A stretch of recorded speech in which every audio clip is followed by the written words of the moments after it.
ជាកូនព្រះអង្គបានស្មោះចំពោះសូ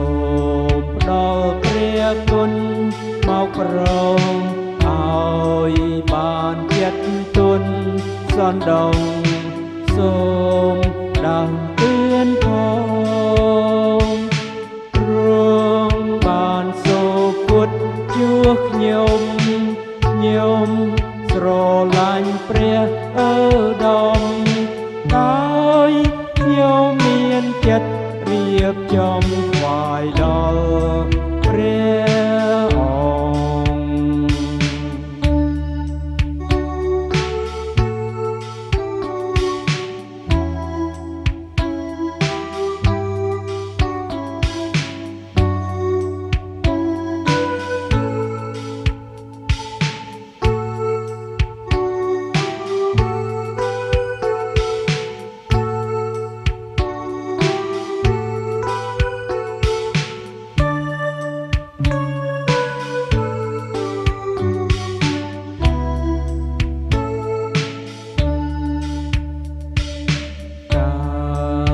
ង្គជី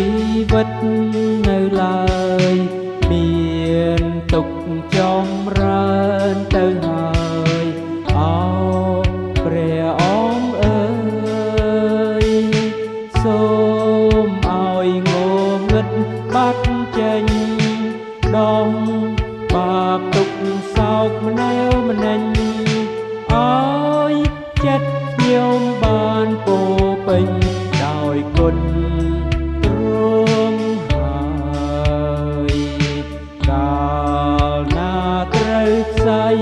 ជីវិតបរណាំភាបានមកចិត្តសូមគង់ជាមួយអោព្រះដែលសង្គ្រោះអើយសូមកុំឲ្យខ្ញុំភ័យឡើយចាំឡើងស្ថានសួគ៌ជាត្រើយគឺដោយ